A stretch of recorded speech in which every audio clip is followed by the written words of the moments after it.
Fat soluble vitamin A और D हो गया। थर्ड वाला vitamin E.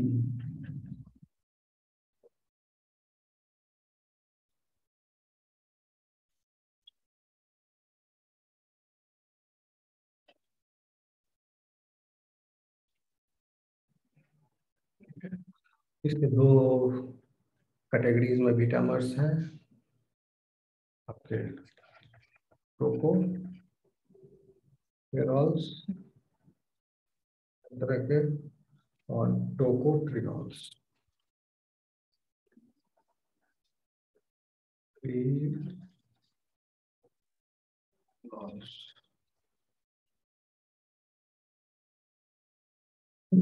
These are also fat soluble and because these are antioxidants, इसलिए इनका डेफिशिएंसी की वजह से कोई बीमारी हो रहा है यह नहीं पाया गया है। हाँ, लेकिन ये देखा गया है कि विटामिन ई की डिफिशियंसी से स्किन में, हेयर्स में दे बिकम डिफेक्टिव। इनको ऐसा खास डिजीज इसकी वजह से नहीं आ रहा है, हो रहा है इसकी डिफिशियंसी। हाँ, न्यूली बॉर्न बेबी में एक mild form of haemolytic anaemia हो सकता है, वो भी माइल्ड फॉर्म है। अदरवाइज इसका कोई बहुत ज्यादा डिफिशियंसी डिजीज, कोई पैथोलॉजी नहीं है विटामिन ई से। And this vitamin is, as you see here, 8 varieties are there. So it is a collective name for a group of closely related lipids. These are vitamin E जो है basically lipid है, antioxidant तो है ही,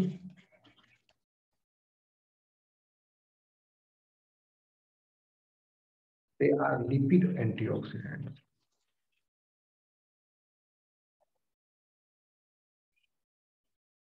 Okay?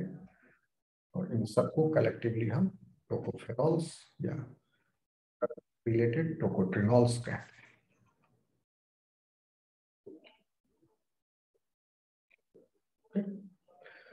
And deficiency to this vitamin E is very rare in humans. लेकिन जब laboratory model animals पर study किया गया, देखें उसके डाइट को पूरा विटामिन ई से डिप्लीट कर दिया जाए और कुछ दिन तक स्टडी किया गया चूहों में,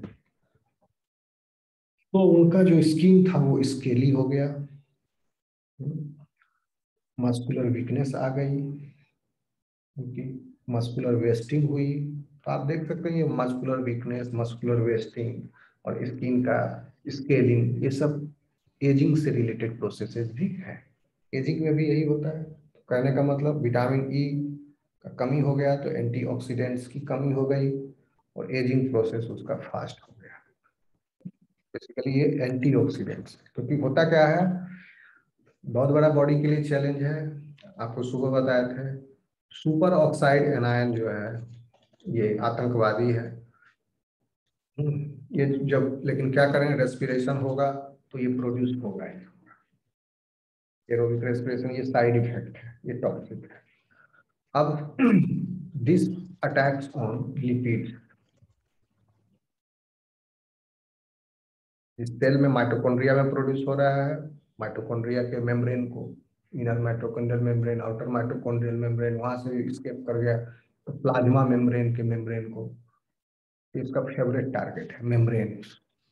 क्यों? क्योंकि मेम्ब्रेन्स में है पॉली अनसैचुरेटेड फैटी एसिड।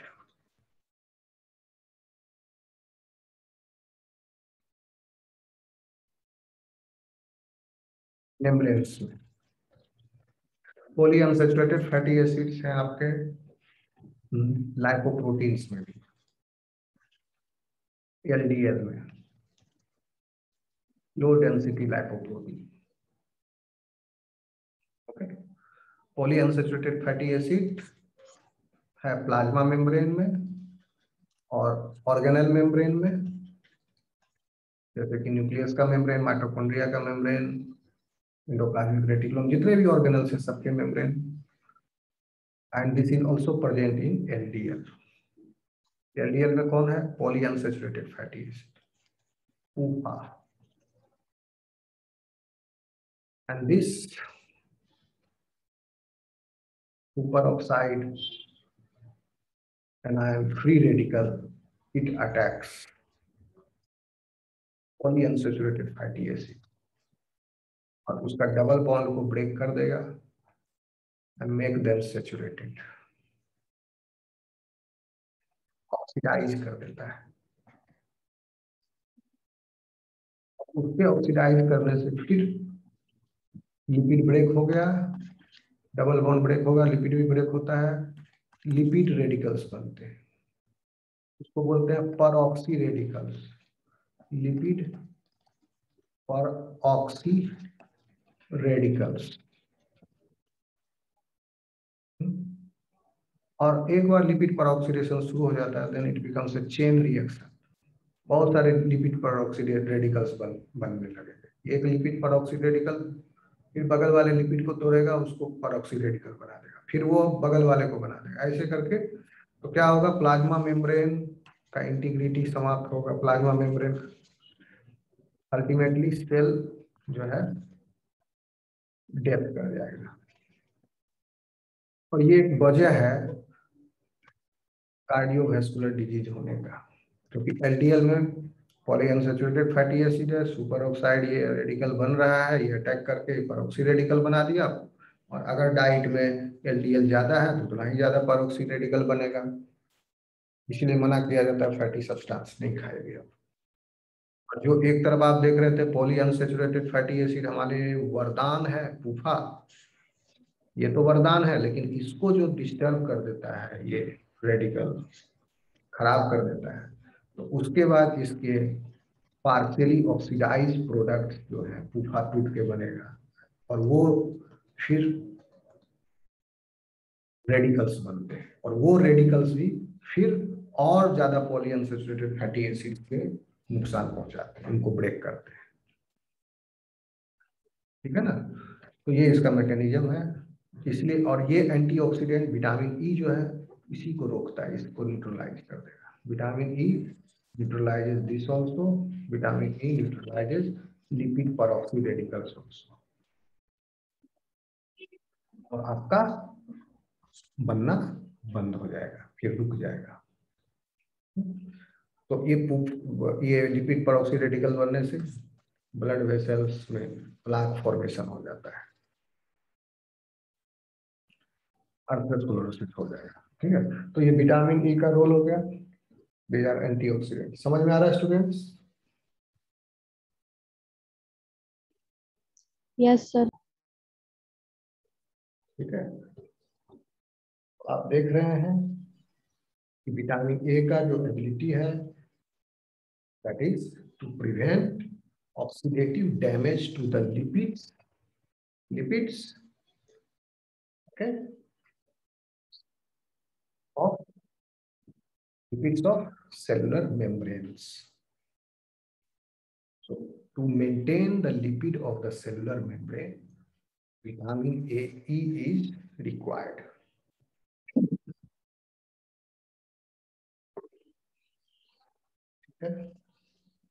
अब देखिए विटामिन ई, ये दो फॉर्म तो है, एंटीऑक्सीडेंट है। इसकी डिफिशियंसी से क्या होता है? विटामिन ई के डिफिशियंसी इज वेरी रेयर, लिख दोगे सीधा रेयर।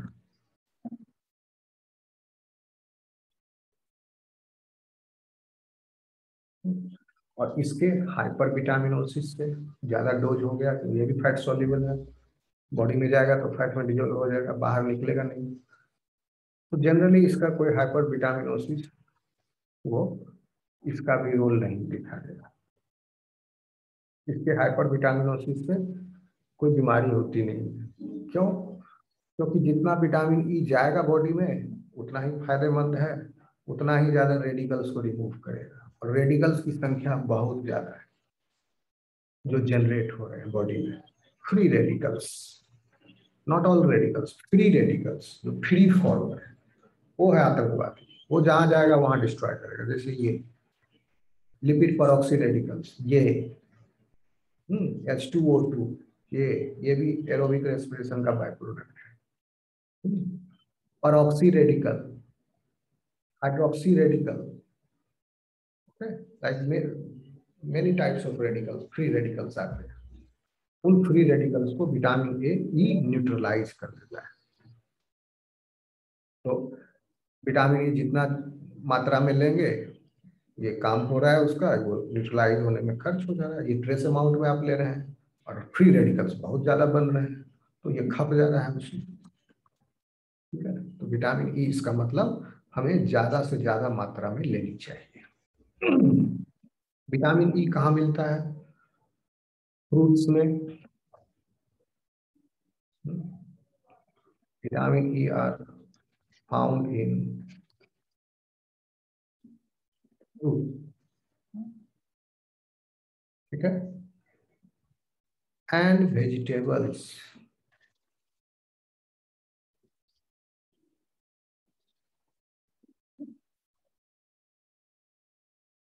दूसरा,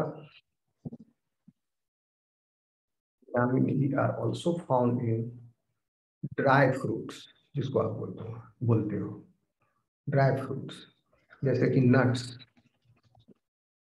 अखरोट, काजू, पिस्ता, बादाम, इस सब में विटामिन ई होता है। And in seeds also.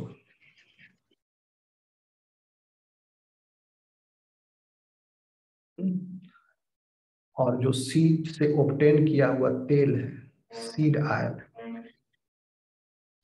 उसमें भी विटामिन ई होता है। जैसे तीसी का तेल, उसमें विटामिन ई प्रचुर मात्रा में। मूंगफली का तेल, इसमें भी है। ऑलिव ऑयल, इसमें भी है। इन तेलों में विटामिन ई होता है, और विटामिन ई फैट सोल्यूबल है ही, डिजॉल्व स्टेट में होते हैं। विटामिन ई समझ लिए।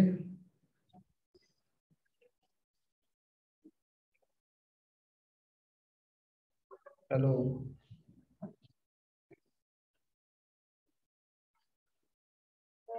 आवाज आ रही है मेरी?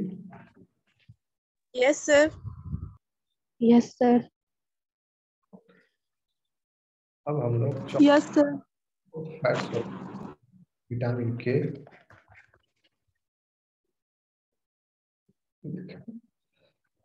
basically there are two types, phytoquinone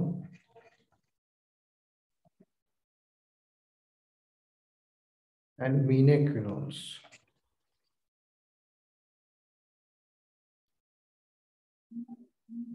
Menaquinone, these are also fat soluble, and basically their role is they serve as cofactor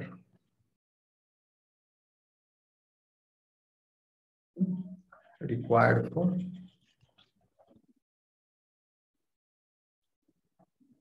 normal blood clotting.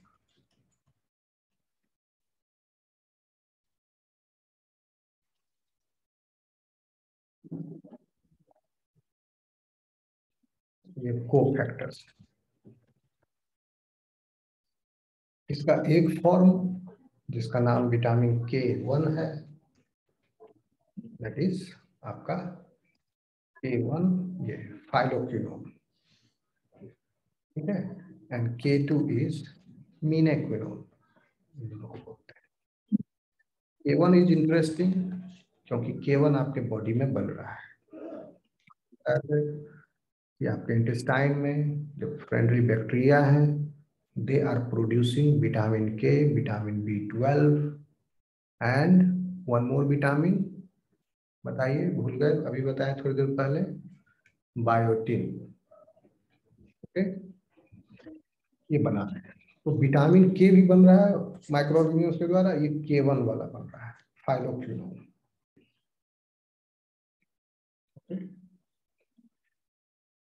नहीं sorry phylloquinone P for plant, mean है phone number, phylloquinone आ रहा है plant से। So this vitamin K, phylloquinone, is formed in, this one is formed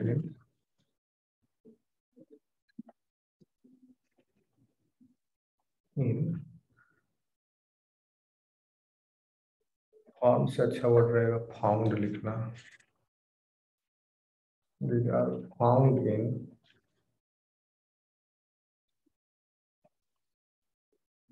green plant leaves,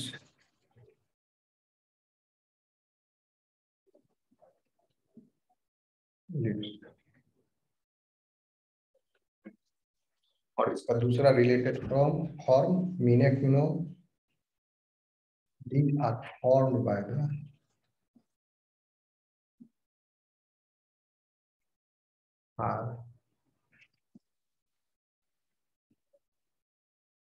मीनाक्विनोन्स।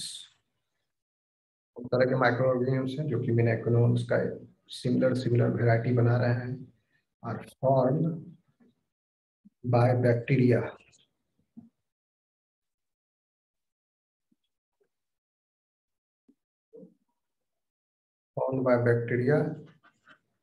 residing in intestine.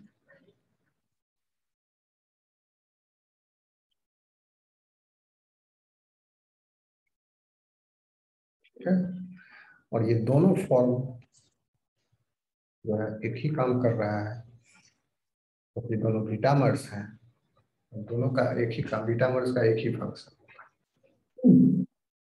है। This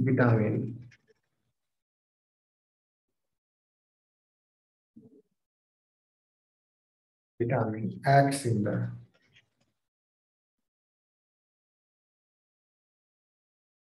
formation of prothrombin.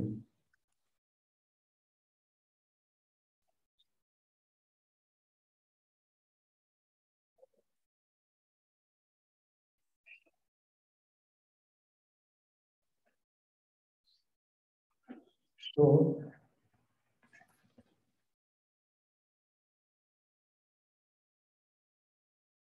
lack of this vitamin, like such a deficiency, this vitamin will result into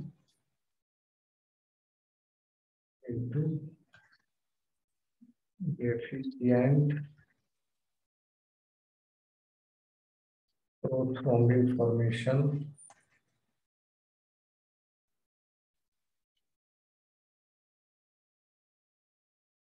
thus deficient thrombin formation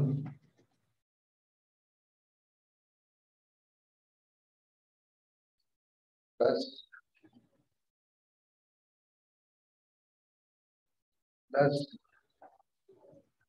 deficient thrombin formation भी deficient हो गया, thus deficient fibrinogen, फिर fibrin में convert नहीं होगा, fibrin formation,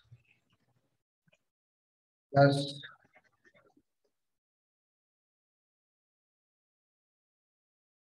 no blood clot.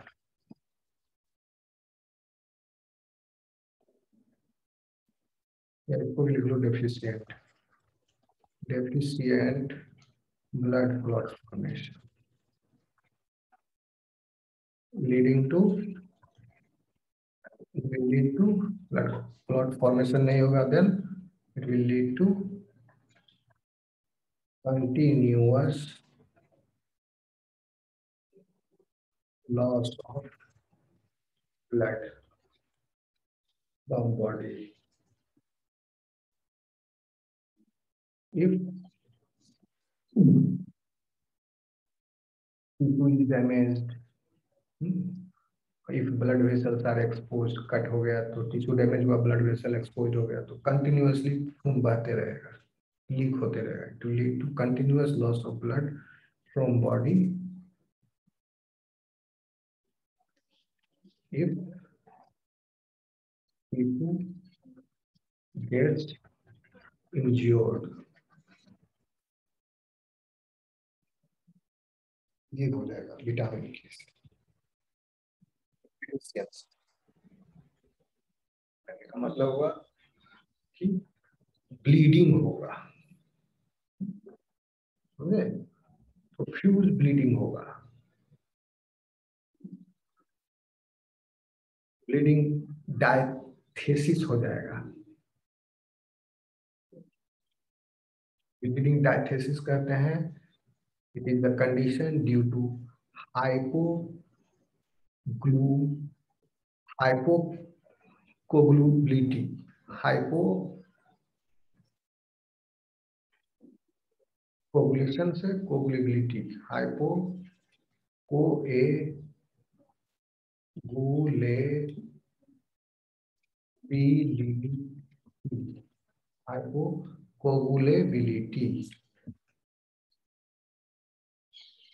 Okay,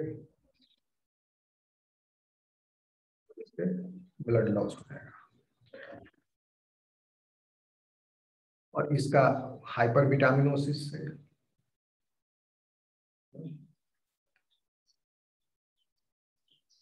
hyper vitaminosis अगर हो गया इसका, तो ज्यादा मात्रा में बॉडी में चला गया तो क्या होगा? क्लॉट फॉर्मेशन होगा, डिक्रीज एंटीकोगुलेशन इफेक्ट होगा। ओके, विटामिन के अगर ज्यादा मात्रा में ले लिया बॉडी में तो प्रोथ्रोम्बिन भी बहुत ज्यादा बनेंगे। ओके, तो नॉर्मल कंडीशन में ये नहीं देखा जाता है। जब कोई ऐसी दवाई चल रही हो पेशेंट को, जब पेशेंट को कोई बीमारी अभी नहीं है, तो हाइपर विटामिनोसिस हो गया विटामिन के का भी, तो भी कोई उस पर असर नहीं होगा, क्योंकि विटामिन के ज्यादा बॉडी में गया तो ज्यादा प्रोथ्रोम्बिन बनेगा। लेकिन प्रोथ्रोम्बिन को थ्रोम्बिन में कन्वर्ट करने के लिए जो फैक्टर रेस्पॉन्सिबल है, दैट इज फैक्टर 10, वो भी क्लीवेज होकर 10A फैक्टर जो है वो कर रहा है प्रोथ्रोम्बिन को थ्रोम्बिन में कन्वर्ट। तो भले ही प्रोथ्रोम्बिन कितना भी ज्यादा हो जाए, फैक्टर 10 जितना रहेगा उसका स्टोइकियोमेट्री मैच करेगा, उसका लेवल उतना ही कन्वर्ट हो पाएगा आपका प्रोथ्रोम्बिन थ्रोम्बिन में। फैक्टर 10A जितना अवेलेबल है तो उससे वो रेगुलेट हो रहा है। तो प्रोथ्रोम्बिन कितना भी ज्यादा हो जाए कोई दिक्कत नहीं। लेकिन कुछ कंडीशन जैसे कि मान लो कि पेशेंट को सर्जरी हो रहा है, heart surgery particularly,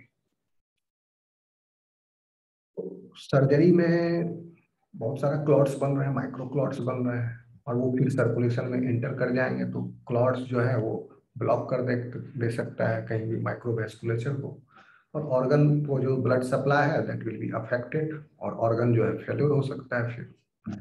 In that case, we give artificial analog of, या artificial analog हमेशा artificial ही होता है, analog of vitamin K to the patient।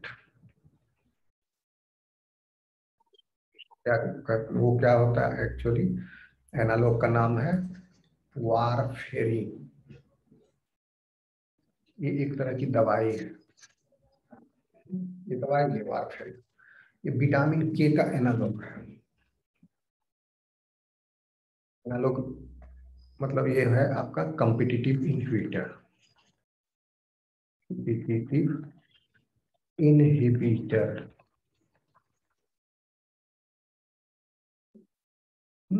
उस एंजाइम को जो प्रोथ्रोम्बिन बना रहे हैं, ओके, उस एंजाइम के लिए विटामिन के चाहिए। अब धोखा दे दिया आप उसको, विटामिन के ना दे करके वारफेरिन दे दिया जाए अगर उसको, ये विटामिन के को मिमिक करता है वारफेरिन, और उसके एक्टिव साइट पर, कैटालिटिक साइट पर एंजाइम के ये जाके बाइंड कर जाता है वारफेरिन। वारफेरिन के बाइंडिंग से एंजाइम कॉम्प्लेक्स जो है वो इनएक्टिव हो गया, क्योंकि वो अपने सबस्ट्रेट से बाइंड नहीं कर पाया। ओके, तो जब सबस्ट्रेट से बाइंड नहीं हुआ तो चूंकि एंजाइम का एफिनिटी विटामिन के साथ भी है, वारफेरिन के साथ, ये इसके विटामिन के को मिमिक कर रहे हैं, तो धोखा दे दिया, एंजाइम को बाइंड कर लिया, प्रोथ्रोम्बिन फॉर्मेशन रुक गया। तो इवन क्योंकि कम्पिटिटिव इनहिबिटर है, तो अब सर्जरी किया जा रहा है किसी ऐसे पेशेंट का जिसमें संभावना है कि बहुत ज्यादा क्लॉट फॉर्मेशन होगा, तो पेशेंट को वारफेरिन दे देंगे इंजेक्शन।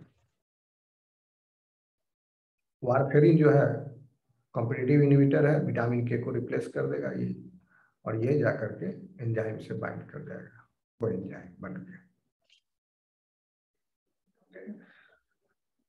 लेकिन जहां ये वरदान है वारफेरिन मेडिकल साइंस में, ये वारफेरिन एक बहुत ही पोटेंट रोडेंटिसाइड है, रोडेंटिसाइड चूहा मारने की दवा है भी है ये, ठीक है। क्यों? क्योंकि वारफेरिन अगर ज्यादा डोज में दे दिया जाए तो हिमरेज हो जाता है। चूहा के लिए वारफेरिन का डोज वो ओवर हो गया, वो इंटरनल ब्लीडिंग से मर जाएगा, वारफेरिन खिला दिए तो। एक टेबलेट इसके छोटे बॉडी के लिए बहुत ज्यादा हो गया, ओवरडोज, और वो इंटरनल ब्लीडिंग से बहुत ही टॉक्सिक होगा चूहा के लिए, वो इंटरनल ब्लीडिंग से मर जाएगा चूहा। लेकिन वही एक टेबलेट हमारे लिए और या वो पर्सन जिनके अंदर बहुत ज्यादा संभावना है during on the surgery table कि ब्लड क्लॉट बनेगा, और blood clot is dangerous because it has the ability to block the microvasculature and it will result in the organ failure. तो दिस इज रिक्वायर्ड वारफेरिन, ताकि prothrombin ना बन सके। और चूंकि सर्जरी कर रहे हैं तो एक्सपोज्ड है, वो टिश्यू इंजर्ड हुआ, क्लॉट बनेगा तो क्लॉट बनेगा ही ना, प्रोथ्रोम्बिन रहेगा तो थ्रोम्बिन नहीं आएगा, थ्रोम्बिन नहीं आएगा तो फाइब्रिनोजेन नहीं फाइब्रिन में कन्वर्ट होगा, ब्लड क्लॉट फॉर्मेशन। या कोई सर्टेन टाइप ऑफ आपको जो होता है कोरोनरी आर्टरी डिजीज जैसे, जिसमें थ्रोम्बोसिस होती है, थ्रोम्बोसिस यानी कोई एक ब्लड क्लॉट का फॉर्मेशन, ब्लड सर्कुलेशन में है और सर्कुलेशन में अंदर ही अंदर क्लॉट का फॉर्मेशन हो गया, बाहर बनना चाहिए ना क्लॉट, अंदर में हो गया, इसी को बोलते हैं थ्रोम्बोसिस। इस तरह का थ्रोम्बोसिस डिजीज में, जो कि आपका खासकर कोरोनरी थ्रोम्बोसिस में इसको यूज करते हैं वारफेरिन को, फिर ताकि प्रोथ्रोम्बिन को ही ब्लॉक कर दिया जाए, बनने ना दिया जाए। लेकिन अगर वारफेरिन दिया जा रहा है तो उस व्यक्ति का ये भी ध्यान रखना होगा कि कहीं कटे फटे नहीं तो फिर वहां भी क्लॉट फॉर्मेशन नहीं होगा। आगे समझ में ये